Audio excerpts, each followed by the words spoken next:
Have you ever stopped to think about what really happens inside your body after you do that amazing, life-saving thing and donate blood? Well, today we're going on that journey. We're going to dive deep into your body's incredible power to bounce back. It's an awesome story of resilience, so let's get right into it. Okay, picture this. You've just left the donation center. Maybe you've got a cookie in your hand. You've given about, 350 to 450 milliliters of blood. And guess what? Your body doesn't waste a single second. An incredible, perfectly coordinated response is already kicking off. So, what happens right now? To figure that out, we've got a roadmap. First, we'll look at the immediate response in the first 24 hours. Then, we'll dive into the Great Rebuilding Project, making all those new cells.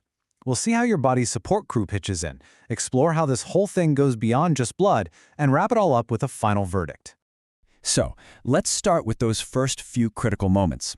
You can think of this as your body's internal emergency services kicking into high gear, and they have one mission right now: keep everything stable.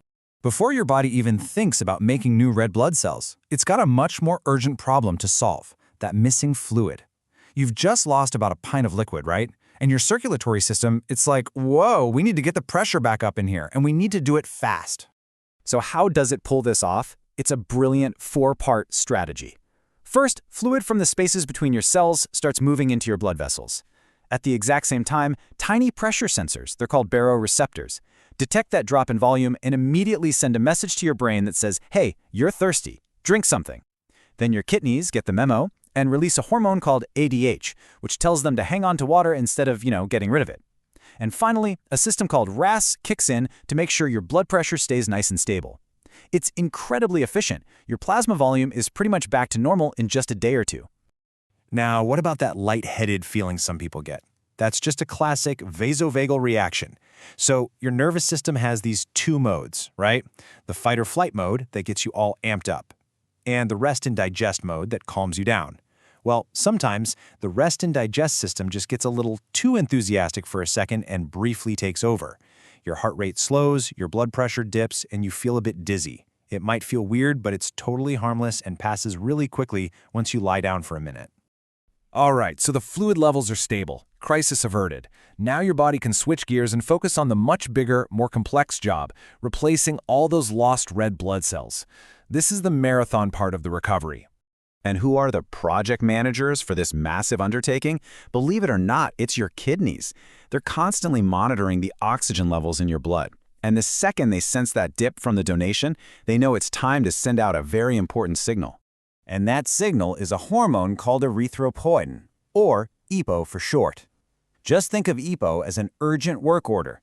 It gets sent from management, the kidneys, straight to the factory floor, which in this case is your bone marrow. And the message is crystal clear. We need new red blood cells. Start production, stat. And this recovery happens on a really interesting timeline. So as we said, your plasma's back to normal within about 2 days. But then within 3 to 5 days, you start to see these brand new baby red blood cells showing up. Then, over the next 3 to 6 weeks, your hemoglobin, the stuff that carries oxygen, gets back to its normal level. But it can take 8 weeks or even more to fully restock everything, especially your iron reserves. And that last point is absolutely key. This whole rebuilding project, it's not magic. It requires raw materials. And the single most important ingredient for making hemoglobin is iron. With every single donation, you lose about 200 to 250 milligrams of iron. To build all those new cells, your body has to make a withdrawal from its iron savings account, which is mostly stored in your liver and spleen. And that's why having a healthy diet and respecting that waiting period between donations is so important. So we've covered fluids and red blood cells. But here's the thing. Recovery is a full-body effort. It's a team sport. So let's look at how your body's support crew pitches in to help out. First off, what about the little spot where the needle went in? Your body's clotting system is on it in a flash. Platelets, these tiny cell fragments, rush to the site to form a quick plug. That plug then kicks off a chain reaction that ends with a protein called fibrin, weaving a strong, durable seal over the area. Problem solved. Okay, let's tackle a really common question. Does donating blood weaken your immune system? The answer is a big, clear no. Sure, you lose a tiny fraction of your white blood cells, but the numbers stay well within the normal, healthy range.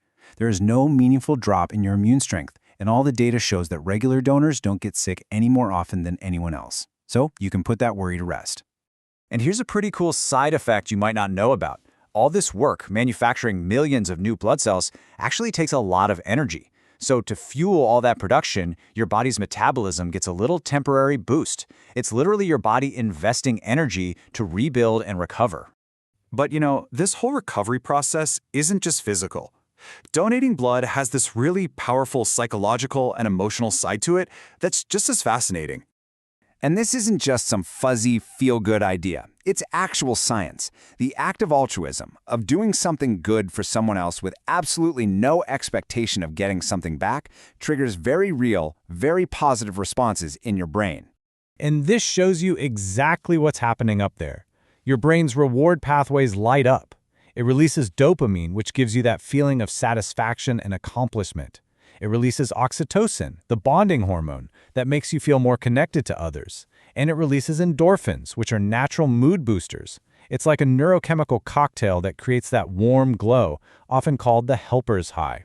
So when we put all these pieces together, what's the final verdict? What's the big takeaway from what your body goes through? Well, it's a process that is, above all, incredibly safe and remarkably resilient. This table sums it all up perfectly. Your plasma volume? Back in a day or two. Super fast. Your hemoglobin? That takes a few weeks, and it really depends on your nutrition. And those all-important iron stores? They take a couple of months or more to fully restock. And that is exactly why those waiting periods between donations exist. It's to make sure your body is 100% ready to go again. So here's the most important thing to remember. Your body is built for this. For a healthy person, donating blood is a completely safe, well-regulated, and frankly, amazing process. It just shows you how incredibly adaptive and resilient we really are. Every single time someone donates, their body performs this quiet little miracle of recovery.